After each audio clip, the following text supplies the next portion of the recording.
Hi, my name's John Allred, and I am an alcoholic. I'm ready to go home. Birthday party. I mean, congratulations to everybody. That's I just love birthday night. You know, my home group is a little different. They have once a month. They have birthday night, and it's a big group, and they'll have 70 celebrants, and I hate it. Because it's like a 4-hour meeting, you know, it just goes on forever. But and they've tried to do all kinds of things with that. We used to be that they would start with 1-year-olds, and then by the time you got up to somebody with 35, 36 years, 40 years, everybody was gone, you know. So then they said, well, let's start with the old timers, and we'll work it back because the newcomers will stick around and pick up their chip, and so the newcomers rebelled. And so then they started to go every other, they'd do a newcomer and an old timer, 1 year and then a 40 year. And you just can't do AA right, you know.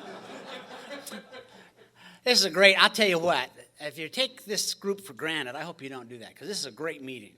There are a few meetings in Alcoholics Anonymous that are known, and of course, Pacific Group's very well known when you travel across the country, and the specific group I'm hearing more and more about. And I've been out here every year for quite a few years, and it's a great group. And as I said, I hope you don't take this group for granted, because it can go away.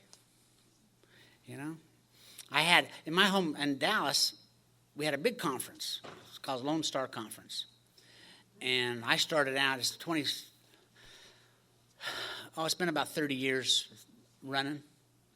And there'll be about 4,000 people attend that conference. Bob's been there. It's a great conference. And 2 years ago, it went away. There's no more Lone Star Conference in Dallas, Texas. And it left a big gap. And there's some reasons why it went away, which we won't get into, but I think a lot of us in Dallas took that conference for granted. It takes a lot of work to put on a meeting, and I want to thank the committee for doing all the work and for inviting me to come out here. Because I'm amazed I'm invited to go anywhere. I really am, because I don't do AA very good, and I don't do this very well. I wish I did it better. I love that meeting after the meeting when you're out having coffee, and you're trying to help another alcoholic who's usually not there. And you're just talking about him a little bit, trying to help him out, right? And somebody inevitably says, I love this, they always say, oh yeah, I know that guy. Yeah, he talks the talk, but he can't walk the walk, right? Who are we kidding? None of us can walk the walk. I mean, if I could walk the walk, I wouldn't need to come to AA. I come to AA because I can't walk the walk. That's what I'm doing here. I think that's what the book says, doesn't it? Doesn't the book say that when you get through reading how it works? What does it say? What an order. Can't go through with it. Don't be discouraged, okay? No one. Say they don't exclude anybody. They don't exclude Bill Wilson. They don't exclude Dr. Bob. They certainly don't exclude John Allred. It says no one among us has been able to maintain anything like. You know what that means? I didn't even come close. Perfect adherence to these principles. So nobody can do this deal. Those of us can't do it like talk about the rest of you that can't. Well, I don't do it better than he don't do it.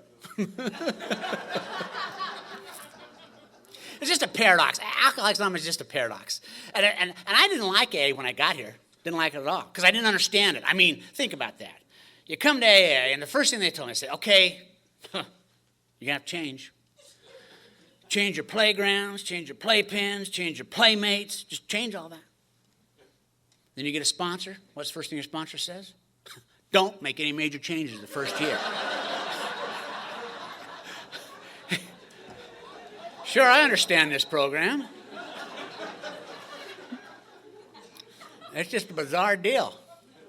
They got a deal in the book, and it says that it's impossible to make a normal drinker out of an alcoholic. So someday science may accomplish that, but so far they haven't done it. Every year, you get a report usually it's out of Finland. You know? But they've isolated the gene. We got the pill. Going to help us all become normal drinkers. You know? I want to tell you, if they come out with that pill, I ain't taking it. There's not an alcoholic in this room, I'll bet you, that would take that pill. You want to drink like a normal drinker? Yeah. I married one. That's insane. I'm driving around with this woman. Before we're married, we're driving. It's August, Dallas, Texas, hot in Dallas. We're driving around. She says to me, she's not an AA, and she says, I'd like a beer. Can we stop and get a beer? And I said, yeah. I said, you want to go into a bar? Or you want to just get one for the road? So I stopped at this liquor joint. I went in there and I bought a 6-pack and I came out. She said, what are you doing? I said, you wanted a beer. She said, yeah, I didn't want 6. I said, I don't know if they sell singles.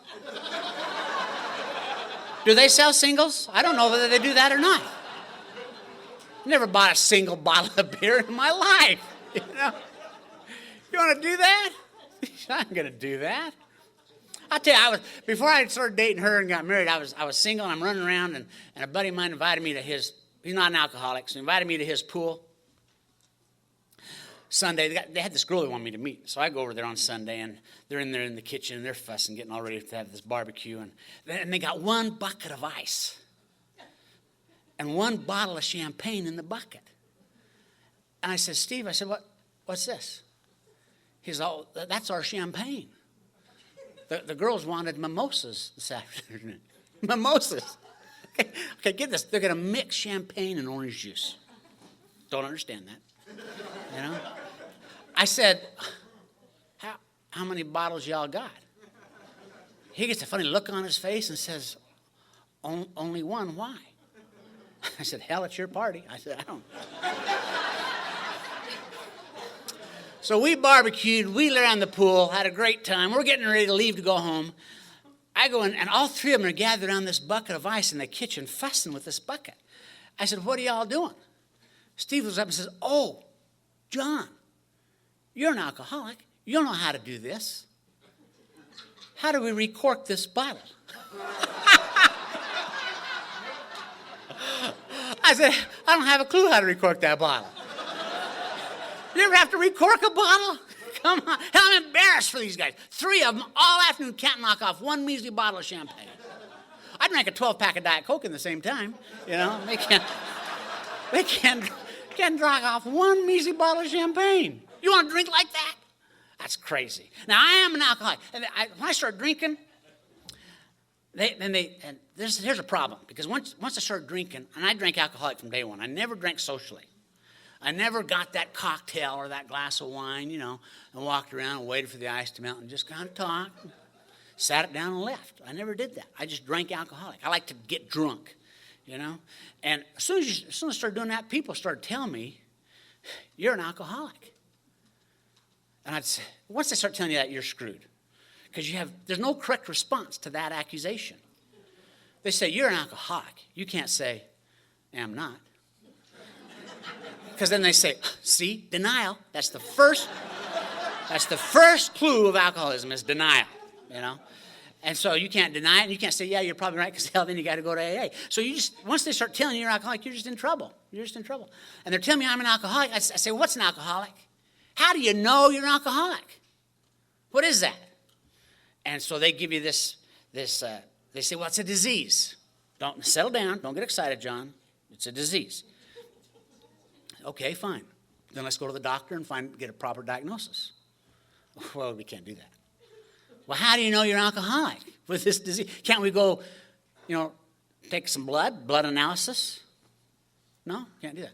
Well, how do you know you're an alcoholic? What's an alcoholic? Can't we go do like a CAT scan or MRI for this disease? No, we can't do that. Well, how do you know you're an alcoholic? What's an alcoholic? Oh, yeah, here's the deal. Y'all want me to quit drinking. Okay, what happens 20 years from now? I find out I'm not alcoholic. I've blown 20 years I could have been drinking.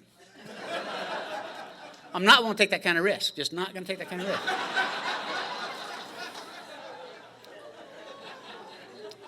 So they say, well, you drink too much. As soon as they told me I drank too much, I know I'm not an alcoholic.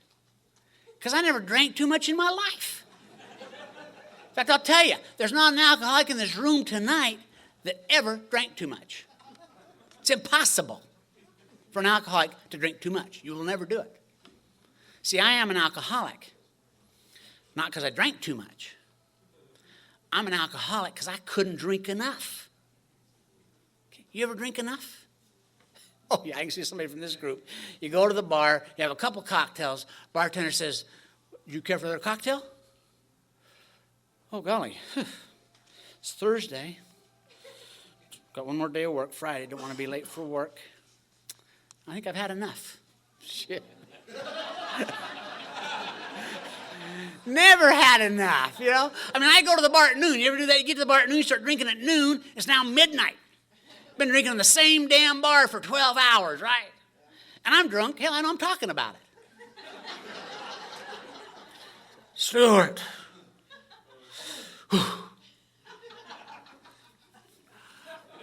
God, I'm drunk. He says, me too. Can I buy another drink? So he hadn't had enough. Well, if you can't drink enough, it's impossible to drink too much. See, normal drinkers, that pill's going to make you that way. Those normal drinkers can drink enough. And so occasionally, but not very often, they might drink too much. But if you're an alcoholic like I'm an alcoholic, you can't drink enough. It's impossible to drink too much. So when they tell me I drink too much, I know I'm not an alcoholic. Because that's not my problem. In fact, when I drink, you wouldn't believe what happens when I drink. It's like a little bomb just explodes inside, and it fills every empty hole I got. And I am happy, joyous, and free. And you want me to quit? Well, why would you do that? You're not gonna. In fact, when I drink, you know those promises in the book? I'm after step 9. Y'all got that big blue book here, right, Bob? Okay. Where they specifically tell you what to do, right? You got that. Those promises in the book, when I drink, those promises come true in my life. Every time. It's amazing. After that first drink, I don't know about you, but I begin to know a new freedom and a new happiness. After the very first drink. And after 3 or 4 drinks, I don't know about you, but that fear of financial insecurity just kind of slips away. Now, we don't need money. I got checks, you know. We're okay. You wouldn't believe this, but after 6 or 7 drinks, I don't know about you, but I intuitively know how to handle situations that are baffling me. Every time. After 8 or 9 drinks, I don't know about you, but you won't believe this, I begin to actually comprehend the meaning of serenity. Every time. And after a dozen drinks or so, I don't know about you, but it becomes real clear. Alcohol is doing for me what I couldn't do for myself. And you want me to quit. Why are you going to quit? Now, when I first came into AA and they read me those promises in the book, I was totally unimpressed. You know, because what I really wanted as a promise, if you'll promise me that I can get a job and a place to live, and I need a girlfriend bad, okay? Those are promises that I could really, put the shoulder to the wheel for, but they gave me those promises, and I was totally unimpressed. The reality is this. My whole life, I have demanded those promises. I insist on having them. I'll do anything to get them. Alcohol gave me the illusion of having those promises in my life. And the reality is, if you're alcoholic and you don't find a program that will give you those promises without drinking, you're going to go drink to get them. Because that's what alcohol does for us. It gives us every one of those promises. And I have to have a program that'll give me those without drinking. I'm going to go drink. Because if you're an alcoholic, like I'm an alcoholic, you need those promises. You'll do anything to get them. And the only way I know how to get those promises is to work the steps. So if you ain't working the steps and you're just coming to meetings, you can play around all you want. The clock's ticking. And the time will come when you will demand those promises. And you'll go drink to get them. So you're just biding time right now. I didn't know any of that then. All I knew was, man, I ain't quitting. Now, I got problems. Oh, I got some problems. Alcohol's got nothing. They give you that test, those 20 questions. I want you to know I can take that test. I can pass it non-alcoholic. I did it 3 times. Non-alcoholic. Because I lie, I am so good at lying, I don't know I'm lying. I don't even know I'm lying. I'm that good a liar. I don't know I'm lying. I think I'm telling the truth. Because does alcohol cause you problems? No. No, I got a lot of problems. Alcohol ain't one of them. Does alcohol cause you problems at home? No, not really. Now, I got problems at home. It's philosophical. We should have talked about it before we got married. But we didn't. We just got married. She was under the philosophy that when you get married, she wanted really to be married 7 days a week. All week long, she wanted to be married. I don't want to be married that way. I kind of think you ought to be married 5 days a week, Monday through Friday, separate Friday night, party all weekend, go home Monday morning. She didn't want to be married that way. She wanted to be married all the time. All the time. Does alcohol cause you problems at work? No. Now, I got a problem at work. It's philosophical. The boss thought that when you worked for him, he wanted you to work during the day. I mean, all day long. I don't work that way.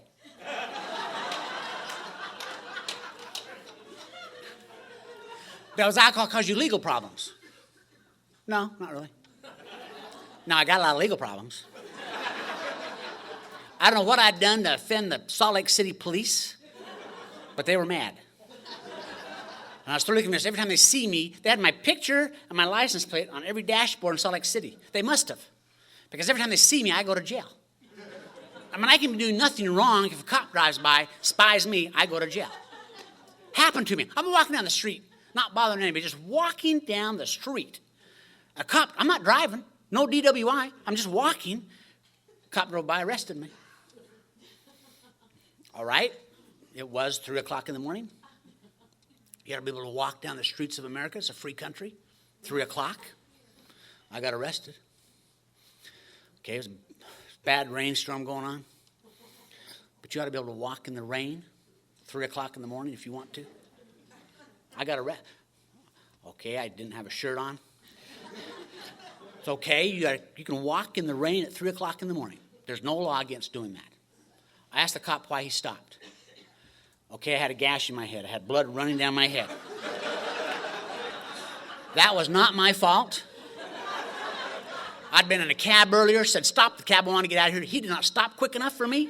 I got out of that moving cab, hit my head on the ground, had blood running. I ripped my shirt, so I took my shirt off. So I had blood running down my head, no shirt, 3 o'clock in the morning, walking in the rain. The cop said, he lied to me. He said, I stopped by to see if you were okay. Found out who I was, arrested me, Because see, they got this. This is not fair. This is not fair, and I'm fixing to write a letter about this. Because here's what they do. It's not a level playing field anymore. They got these things. I don't think I got them in Las Vegas or not, but they got these things now that they put out, and they put them on a computer. And then they take the computer, and they put the computer in the cop car. These things, they're called warrants. They got those out here.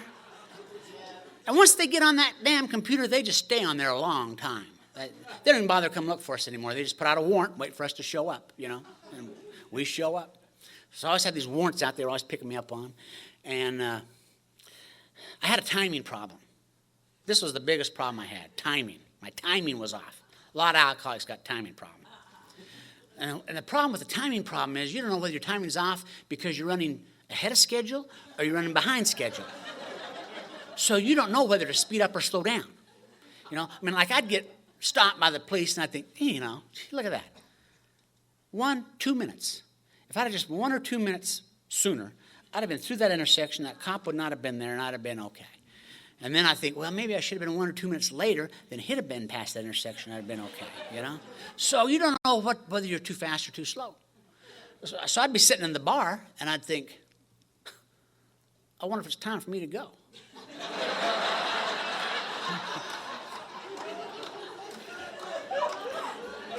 Timing is just a problem for the alcoholic. Finally talked to my brother.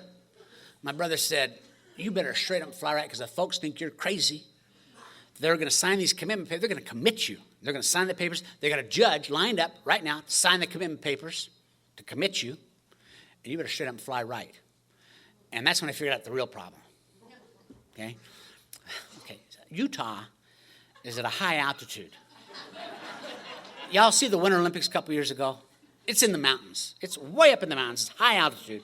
This is scientific fact. People who live at a high altitude for prolonged periods of time have thinner blood than people who live at low altitudes.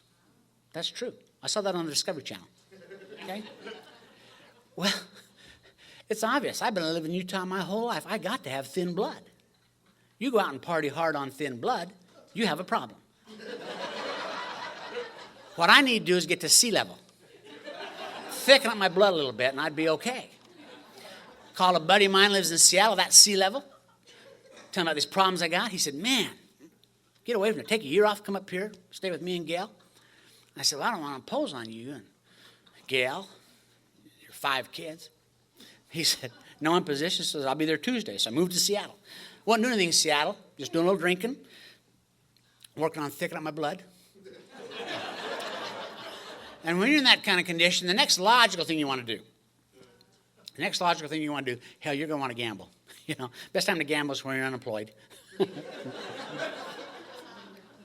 So back then, this was in the 80s, 70, 78. And poker was legal up there. They had these little poker houses, little teeny houses. And so I started playing poker, and then I thought, who am I kidding? I'm going to run down there to where the real action is in Nevada. So I came down to Las Vegas, bounced around Las Vegas and Reno, Tahoe area. And then I finally thought, who am I kidding? I'm just going to move to Nevada. You know, fulfill my destiny. That's real. That's lower than sea level. You get thick blood down there, you know? So I moved down here, bounced around, and ended up in Reno, Tahoe area because it was hot in Las Vegas. And wasn't doing anything, just doing a little drinking, playing a little poker, working on thickening up my blood. And a buddy of mine invited me back to Salt Lake. Shouldn't have gone, doing real good in Reno. But I go back to Salt Lake, and I went out to a place called the One More Time Club. I love that club. And I found her. Hell, there she's waiting for me. And they're always at the bar waiting for me. I bet you I'd go tonight and find one at the bar waiting for me. And fell in love. Want to take her out. She wouldn't go out. I want to take her out. She couldn't go out till Monday. Supposed to go home Sunday. Should have gone home Sunday. But I stayed till Monday. That Monday, by the way, was October 6th, 1981. So we got on this date. It was a bad date. You know you got a bad date when you invite them, you know, to dinner, and then they really want to eat. You know? Because I never eat when I drink, you know. You don't put out a fire you just started. So she's eating and I'm drinking, right? Well, I'm a gentleman, sir. Every time I order me a whiskey or her a glass of wine. Well, the woman ain't keeping up. Her wine's stacking up on her, you know. Now, to keep from being embarrassed, I drink my whiskey and drink her wine, and it's just a bad time. Finally, she said, take me home, and I want to take her home. She's no fun at all. I took her home, dropped her off, went over to Price's. I was staying at Price's. I love newcomers. You can tell how sick a newcomer is. Just ask them one question. Well, where do you live? Because here's the answer. We don't live any place. We stay places. What do they say? Right now I'm staying with some friends. They know they ain't living. They're just staying. Right now I'm staying with Mother. Well, you know, she's old and I'm helping her out around the house. You know. That's the way we do it. You know, we just stay here till they no longer want us. Then we go there and stay till they no longer want us. Then we go there and stay. Finally, when we got nowhere else to stay, we come to AA. Okay? That's why they call it the last house on the block, because it's the last place you can come. And I was staying at Price's, knocked on his door. It's 10:30. He opens the door and he says, what are you doing? I had a date. I said, that damn woman. I walked in there, had a gallon of wine. She said she liked wine, so I bought a gallon. You know? But the big question is, she says, I said, what do you like to drink? She said, wine. So the next question is obvious. Well, white or red? That's the kind of wine I drank. And so she said, I like white wine, so I bought a gallon of wine. Went in there with that gallon, and I told Price, I said, we're going to drink this wine tonight, and then tomorrow night, we're going to hit this town one more time.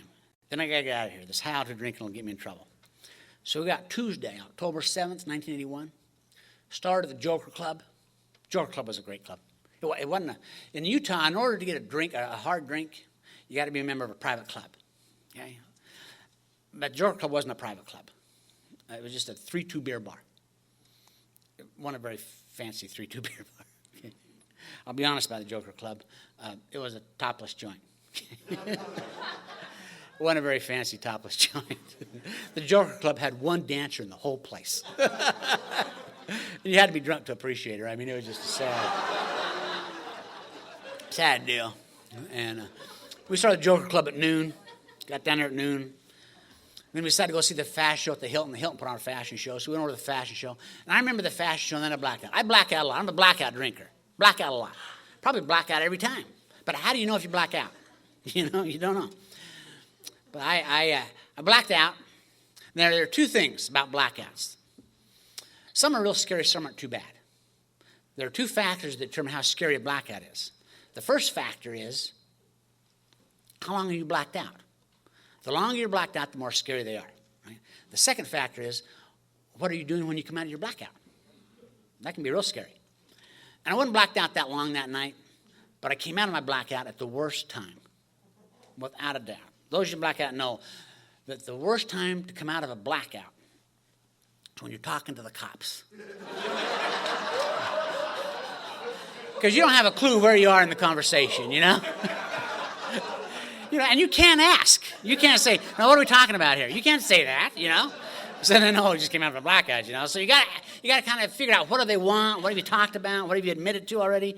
Without asking, you got to figure all that stuff out. Very difficult thing to do, And finally figured out they wanted my driver's license.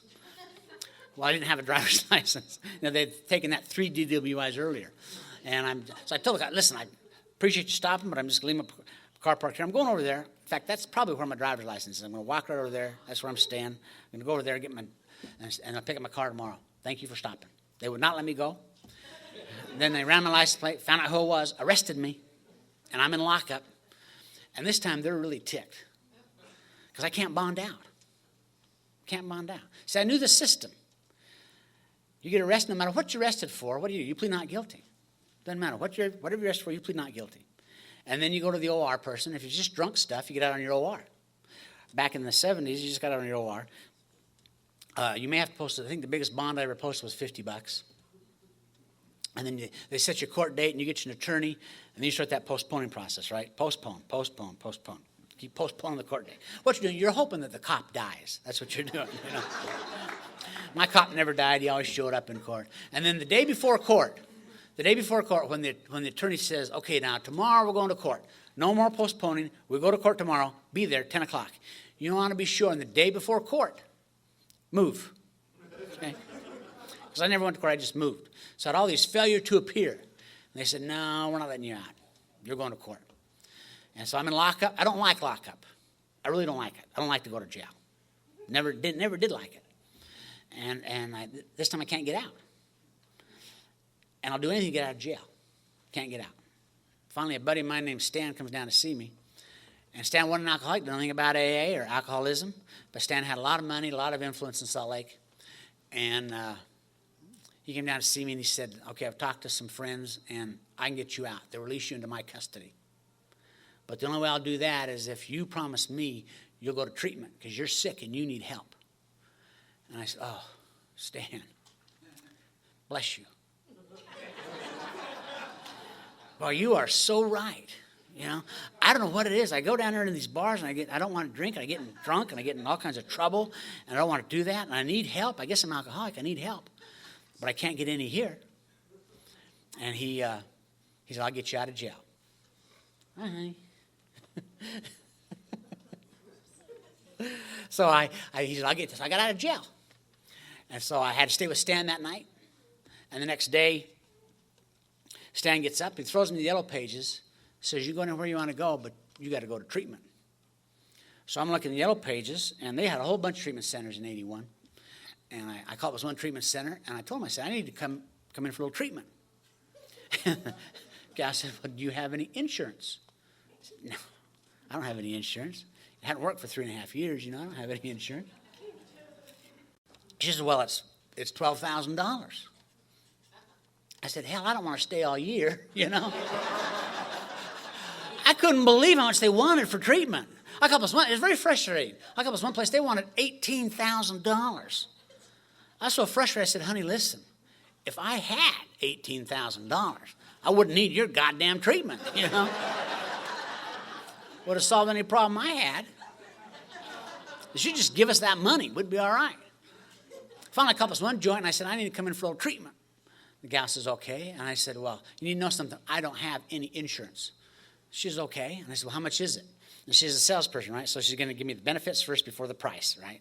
So she says, well, when you check in here, you get room, board, and therapy. Now, we have two kinds of therapy. We have group therapy, and we have individual therapy. You get both of them.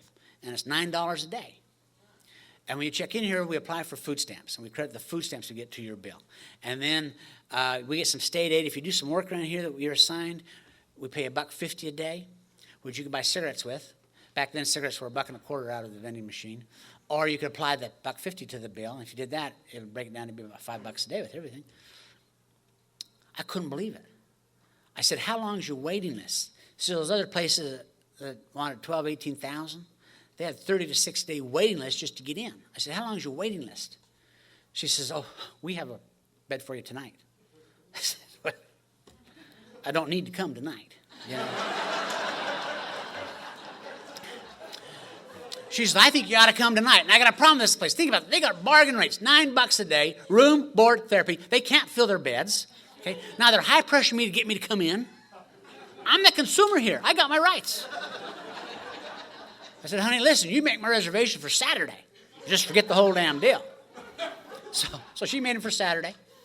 And I didn't drink. I hung out with Stan that week and didn't drink. And Saturday came. I drove down there. I parked in the parking lot of that treatment center. I sat in that parking lot all day watching these guys go in and out of there, in and out of there. I wanted to see, what kind of person goes to a $9 a day jitter joint, So I'm watching these guys go in and out. You know what, those guys? They were alcoholics. They look like alcoholics supposed to look. I said, look at that guy. No wonder he's going there. Look at him. He's an alcoholic. My God, you can tell looking at that guy, he's an alcoholic. They didn't look like y'all look. Y'all don't look like alcoholics. Guy goes in there, looks like an alcoholic. And I wasn't an alcoholic, but it fit my budget, so I checked in. And nothing happened. I filled out a whole bunch of papers on Saturday. Got my room, nice place, clean place. Sunday, had my first exposure to Alcoholics Anonymous. Two guys from outside come in. They chaired this meeting. 36 of us, all men, attend that meeting. We're sitting down in the lunchroom, sitting around lunch tables. These two guys talked for a long time. I don't have a clue what they said. Didn't listen to a thing they said. Because I'm busy watching everybody else. That's what I do. I watch everybody else, see how so I got to figure out how you do AA. I'm a real chameleon, right? So I'm going to go someplace, I'm going to sit back, and I'm going to observe what happens, and I'm going to fit. I'm going to blend. I'm going to do whatever I need to do to fit. So I'm watching all these guys, not paying a bit of attention to them. Nobody wanted to be there. They're just all smoking cigarettes, drinking coffee. These two guys got through talking. Then they started down. It was a discussion meeting. So they were sharing. The first guy introduced himself, said, my name's Joe B. I'm alcoholic. I'll pass. The second guy said, my name's Jim S. I'm alcoholic. I'll pass. Hell, I caught on real quick. Okay? What they do in AA, they give their first name, last initial, admit to the group they're alcoholic, and then pass. Okay? There's something magical. If you admit to this group you're an alcoholic, it's like magic. It'll just take that burden of alcoholism off your shoulders. That must be the deal. They had it written on the wall. Admitted you were powerless over alcohol. So it got to me. I did it right. I said, my name is John A. I'm an alcoholic, and I'll pass. Nothing happened. Not a damn thing happened. I thought, well, obviously I'm not alcoholic. And actually, if I may have a little bit of alcoholism in me, but if I do, Alcoholics Anonymous must be for real simple-minded people. If that's the best program they got, just come down here, admit you're alcoholic, and then pass. Now, as distorted perception that is of Alcoholics Anonymous, that was my perception of AA. It ain't for me. Besides, I'm not an alcoholic anyway. It's my first introduction to Alcoholics Anonymous. That was on Sunday. Monday, I got me my counselor, Dale. Dale's a lovely lady. Had an hour of private consultation with Dale. She wanted me to stay there 2 months. I said, Dale. Oh, Dale. I've been here all weekend, okay? I've been talking to these guys. They've been telling me about this program, how that the first month you're going to break me down. You're going to get me to be open and honest. Let's save a month right there, okay? Because I've always been open and honest in everything I do. And I've got a great mind. It's like a steel trap. Photographic memory, scary. I remember everything, scary as hell. And I did real well in school. You can get my transcripts, find out how well I did in school. Great student. And I'm too busy to stay 2 months. I can't do it. She said, "You're busy?" I said, "Yes, I'm busy." She looks through her papers and looks up and says, "Now, where were you working?" I said, "Well, I'm not working, but I'm busy." Isn't that true about alcoholics? Alcoholics are the most busy, unemployed people you ever want to meet in your life. They really are. Go to the meeting tomorrow, right? Go to a meeting tomorrow. Now, the guy's unemployed. He's got nothing to do but get to the meeting, and he's late. And you say, "Where have you been?" "Hell, I've been busy." You know? I don't know what we do, but we're busy doing it, aren't we? We're just busy people. So I said, "Dale, so you give me whatever material you're going to study during that 2-month period, okay? I'll read ahead. You can give me some pop quizzes if you want, because 2 weeks, I'm out of here." So she listened to all that BS. I said, "Well, we better hurry with you." Because, see, I'm not going to quit drinking. That's not what I'm doing there. I'm just doing treatment time. And I figured treatment time is better than jail time. And I figured 2 weeks will fulfill my obligation to stand, to go to treatment. Then I can get back to reading and get on with my life. Because I'm not going to quit drinking. I don't want to quit. I'm not going to quit. I'm just doing treatment time. That's all I'm doing. And I'll do or say anything to get out of jail. So that's what I'm doing. Now, don't tell anybody that, but that's what I'm doing. Monday, that was on Monday. Tuesday, I got to go to group therapy. Love group therapy. God, group therapy is wonderful. It ain't like AA, okay? Because AA is not, there's no cross-talking, okay? And if you pass, if they get to you and you say, "I'd just like to pass and listen today," okay, you passed. I don't want you coming back in 10 minutes and say, "Oh, I remember something." No, you passed. On the next person, you know? And cross-talking is permitted in group. You can talk more than once in group. And I learned that group lingo real quick. When somebody's over there talking, that group lingo, "Oh, come on, man, get honest. Man, you're in denial." I love that kind of stuff, in group. Never so much good come from it, but it's fun to do. That was on Tuesday. Wednesday was Alcoholic Education Seminar. They're showing a movie. I don't like movies about drug addiction and alcohol. They're boring. Even today, they're boring. I don't like them. And so I'm sitting there, and all my pride, all my ego, all my contempt, prepared not to like the movie. And the name of the movie they were showing was "I'll Quit Tomorrow." So I'm sitting there watching that movie. It tore me apart. I couldn't believe it. I related to everything in that movie. I related to the whole thing. I did everything that guy did. I talked the way the guy talked. I dressed the way the guy dressed. I acted the way the guy acted. I drank the way the guy drank. I related to everything in that movie. And I knew the gig was up as I'm watching that movie. That was my moment of clarity, when I knew the gig was up. What happened to me that night, I quit looking for that definition. What's an alcoholic? How do you know you're an alcoholic? I later found out in Alcoholics Anonymous, see, we don't have a definition of an alcoholic. I couldn't define an alcoholic for you tonight. Don't know how to define that. What we have in Alcoholics Anonymous is a description of an alcoholic. So you can't argue with the description. You can argue with the definition. That's why Webster's got 10 definitions for every word, right? But you can't argue with the description. The most powerful tool God has given Alcoholics Anonymous is our description of the alcoholic. Because that description, as the alcoholic relates to it, that seems to have the power to literally strip everything that separates the alcoholic from himself. And I could see me that night like I'd never seen me. I could see me that night like my mom saw me, as I related to that story. I could see me that night like my ex-wife saw me. The difference was I could see me, and I knew the gig was up. That was my moment of clarity. Think how important that description is. 2/3 of our book, 2/3 of the big book of Alcoholics Anonymous is what? Descriptions in the stories. I mean, what did they put all those stories in there for? Just to make a big book? No. It's that important because it's that description as the alcoholic relates to it that seems to have that power to literally strip everything that separates the alcoholic from himself as you relate to it. And I knew the gig was up. And I wasn't happy about it. Sometimes you'll hear from the podium people say how relieved they were to know what their problem was and how they were alcoholic and how they felt at home. That was not my experience. I was petrified, scared to death, and pissed. Okay? Because I'm an alcoholic. I am an alcoholic. My whole life just changed. And I'm petrified. I got to go get like a job. You know? I'm an alcoholic. I gotta, how am I going to meet people and date people and live? And I got to pay bills. And oh my God, I'm scared to death. And I cried all night. I'm an alcoholic. And I stayed there 6 weeks. Couldn't stay 2 months. Too busy. Too much.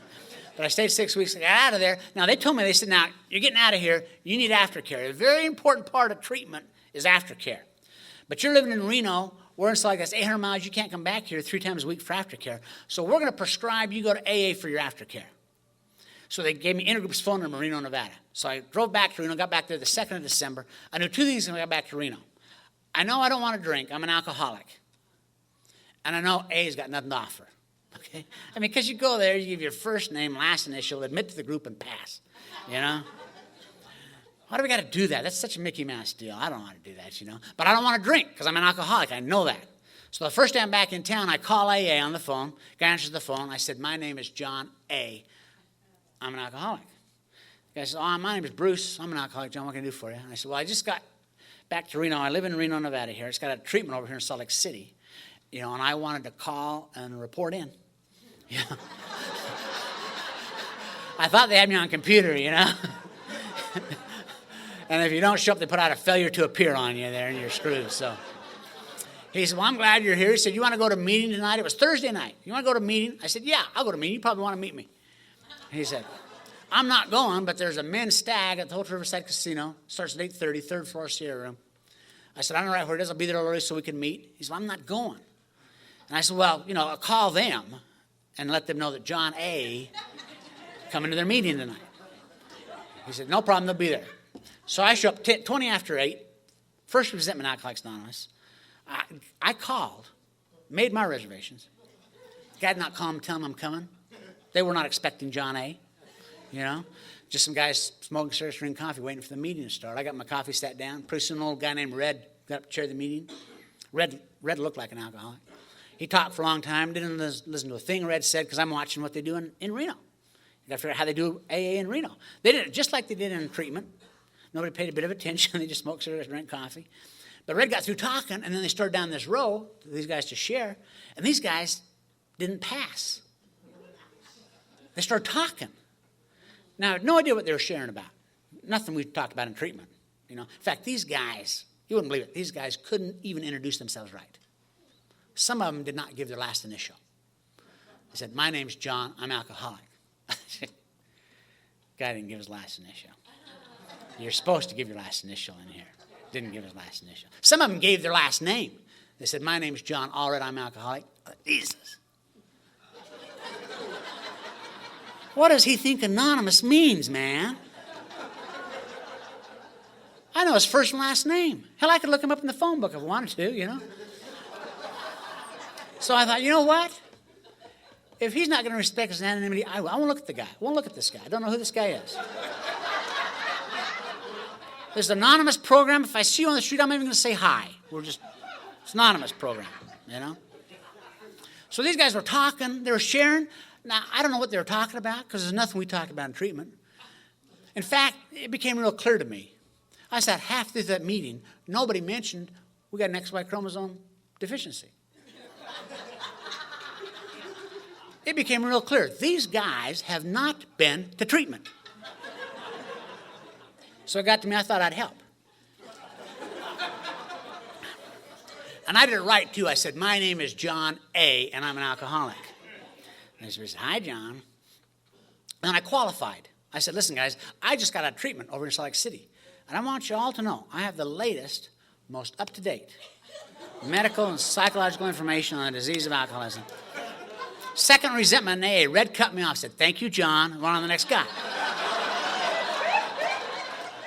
I thought, son of a bitch is jealous. You know?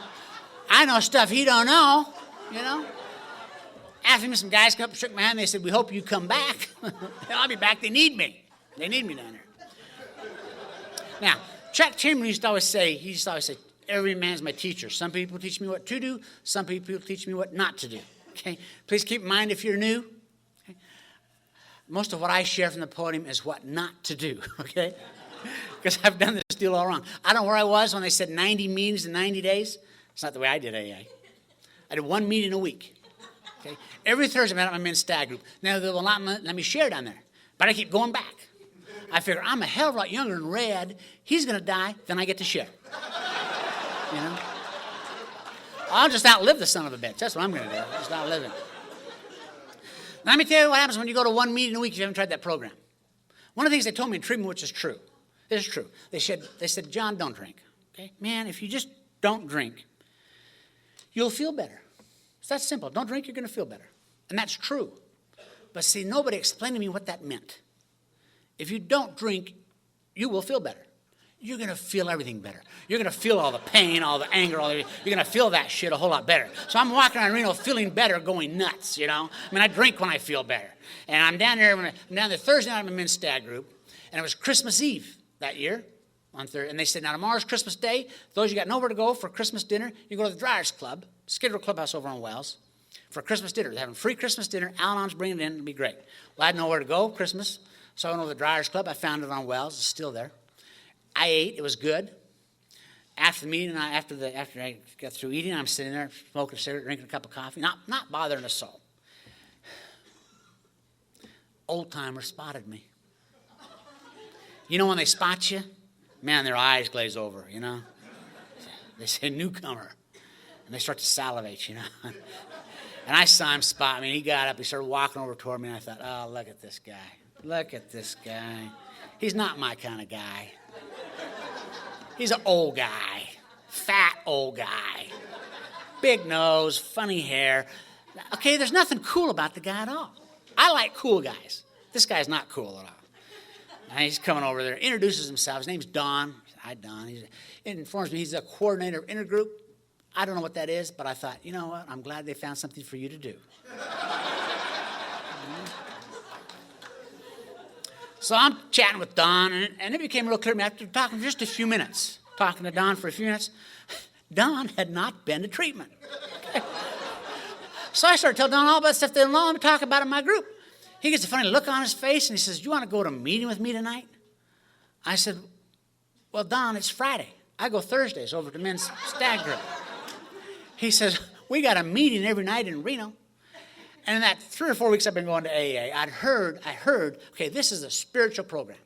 It's a spiritual program, right? It's Christmas. I can go twice this week, won't hurt. So Don comes, gets me. We go out to the state hospital. They got a meeting out there at 7 o'clock, state hospital. Get out there and walk into the meeting. They give you a raffle ticket when you go to that meeting. Give you a free raffle ticket, and at the end of the meeting, they raffle off the big book or Bill sees. Every week they give away a big book. So I got my raffle ticket, walked into the meeting. There were women in that meeting. First meeting I've been to with women in the meeting. I didn't know they let them in. You know, I didn't. I'd been to men's drought joint, men's stag meeting. They got women in the meeting. I couldn't believe it. Immediately adopted that as my home group. I thought, man, why would you go Thursday when you can come here Friday? You know, I'm coming back to this meeting. This will Robbie next Friday. You know, screw Thursday, and. So they got to meet. They had to discuss. I don't know what they talked about because I'm busy praying. Okay, because although I have this great mind and and I read real good and everything, I had forgot to get a big book. And I thought, this is it, man. I'm winning the book. It's Christmas. This is going to be God's gift to me on Christmas. I'm the only guy here without a big book, probably. I'm winning that book. I prayed all meeting for my book. By the time that meeting is over, God can give the book to nobody but me. I mean, nobody's been praying like I've been praying. I want the book. So at the end of the meeting, they had the raffle off the big book. Third resentment knock. Some little gray-haired lady, 25 years sober, wins my book. I thought, what's she doing winning my book? 25 years old, came to see to read, so old, wins my book. She got 5 at home probably, wins my book. So I'm storming out. Before I get out of there, that little lady comes up and gives me that book. That's where I got my big book. And I took that book home that night, and I used to say that I took the book home that night and I read it from cover to cover. Okay? So if you ever heard me say that, or if you ever get hold of a really old tape, that I said that on the tape, please believe me that when I said that, hell, I believed it. You know? Then I got involved in the big book. So you wouldn't believe the chapters in that book. They got a chapter in the book, chapter to the wives. Well, I wasn't a wife, didn't have a wife, didn't want a wife. Okay? Didn't read that chapter. Okay? They got a chapter in the book, chapter to the employer. Hell, I'm not an employee. Okay? Didn't read that chapter. Okay? They got a chapter in the book, we agnostics. I wasn't agnostic. I knew God. Didn't read that chapter. Well, I want to tell you, if you just read, chapter 3 and chapter 5, you can read that at night. It won't take that long to do it. It really won't. But the next day, this guy calls me on the phone, takes me to another meeting. Every day, Don's calling me, taking me to a meeting. And I don't really want to go. But he doesn't ask. He just calls and says, pick up in 20 minutes. Click, hangs up the phone. And I thought, how does he know I want to go? I don't want to go to the meeting. I'm not going to go to the meeting. I'm not going to go. Then I think, wait a minute. You know what? Okay, he's the only guy talking to me in AA. If I don't go, what's he going to say about me behind my back? I got to go. Take me to the meeting. Interesting thing happened. Now, I hadn't worked any steps. Nothing. The only change in my life is I'm going to a meeting every single night. An interesting thing happened. I not only feel better, but I feel good. And I hadn't felt those two things at the same time in years. The only change in my life is meeting every single day. And all of a sudden, sobriety started putting on flesh and bones. And I started meeting other alcoholics and going to meet. And I started looking forward. I started going down. Get this. I would go down to intergroup during the day and hang out. Huh. A cool guy like me hang out in intergroup. Go figure. And I'd drink coffee down there and meet other alcoholics. And I started to get excited. And it was embarrassing. It really was. Because Don would come get me. And we're going. I felt like a little kid sitting there in the car. And we're driving to the meeting. And I'd say, Don, do you think we can go get ice cream tonight? We'll see. I hope so. And I'm going to meet everything. And sobriety started putting on. I'm excited about going to AA. And so I'm down there every day in our group. I'm feeling better and good at the same time. And a week later, I'm going to my men's stag meeting. Thursday night, it's New Year's Eve. I'm going to my men's stag meeting that night, New Year's Eve. I'm at intergroup during the day on New Year's Eve. Phone rings, intergroup. I answer the phone. Young kid named Glenn. Glenn's 17 years old. Wants to know how to stay sober New Year's Eve. I said, why? I mean, damn, Glenn, it's New Year's Eve, okay? Nobody stays sober. You're 17, okay? Call tomorrow. We're open tomorrow, Don grabs that phone away from me, That's when he passed the rule. He passed the rule of central office. You got to have 6 months more sobriety to answer the phone at that group. Pretty big sign up. Must have 6 months to answer a phone, My fourth resentment in AA. Well, the next day, Don calls me and says, hey, Glenn stayed sober last night and wants to go to a meeting. I thought, great. My first 12-step call. This is going to be great. So we get in the car. We go pick up Glenn. We're taking him out of state hospital where I got my big book. We're driving in the state hospital. And you know what? Don's not preparing Glenn for AA. He's just driving the car. He's not telling Glenn anything about it. I thought, hell, I got to do it all. I just got to do it all here, So I started preparing Glenn for AA. I said, Glenn, you wouldn't believe this, man. You get women your first meeting. I said, this is incredible, man. I didn't know they were there for months, but you get women right out of the chute. And I've been in a couple groups in Reno, and I just want to tell you, this group has the best-looking women. You want to come back here next Friday night? I'll come back with you. We'll come here next Friday night. And then when we get there, Glenn, they're going to give you a raffle ticket. Hang on that raffle ticket, because at the end of the meeting, they're going to raffle off a big book, or as Bill sees it. And if God loves you, you'll win the book. Don, I say, where Don just drives to the meeting, So we get to the meeting, we get a raffle ticket, they have some meeting. I don't know what they talk about at that meeting because I'm busy praying for Glenn. I thought, come on, Glenn, baby. Come on, God, let Glenn win that book. If Glenn can win the book, okay, that's going to be proof that God is working in his life. He'll stay sober forever. And not that it really matters, but I would have 100% 12-step call success rate. I can write articles in the Grapevine, how to have 100% 12-step call success rate. Just be a wonderful deal. So I'm praying for Glenn to win that book. At the end of the meeting, they went to have the raffle off the big book. I won the book. Don turned to me and said, see how that works? I said, yeah, I signed it and gave it to Glenn. That's where Glenn got his book. And Glenn's sober today because I gave him that book. That's what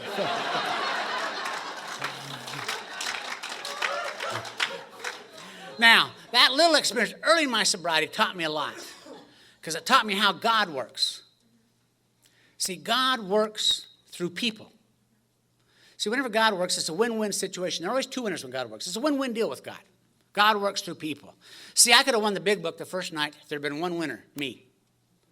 But that little lady won by being able to share with me, and I won by being able to receive from her. I see the stop sign. I'm going to hurry here. There were two winners. I won and she won. I won by being able to receive from her. She won by being able to give to me. Two winners. A week later, two winners. I won by sharing with Glenn, and Glenn won by being able to receive from me. God works through people. See, by working through people, God gets twice the result for the same effort. Very efficient God. It's a win-win deal when God works. And I've told that story thousands of times in my 24 years in a week, on October, in a week from Saturday, October 7th.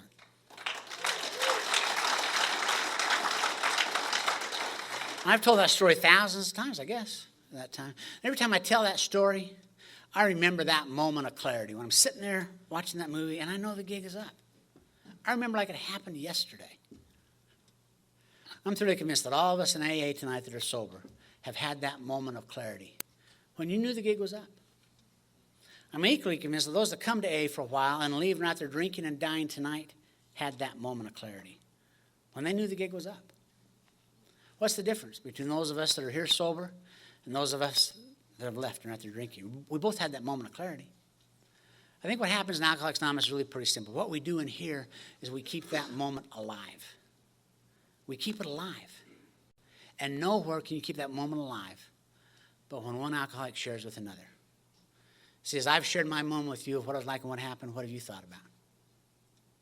And when I'm on that side of the podium, and one of y'all is up here, and you're remembering your moment, and you're keeping your moment alive by sharing what it was like and what happened, and you're keeping your moment alive.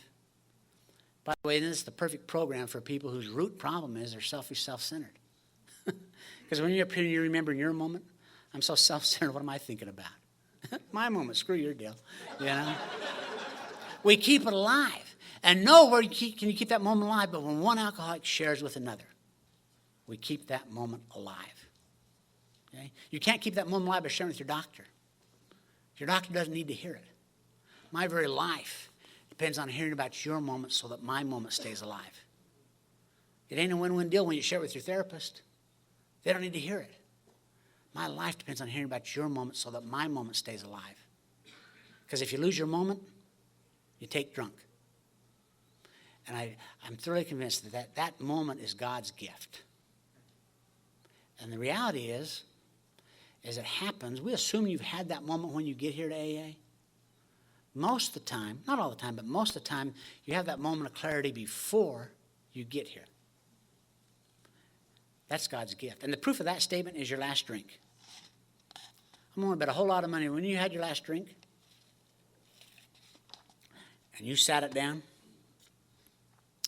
you had no idea that was your last drink.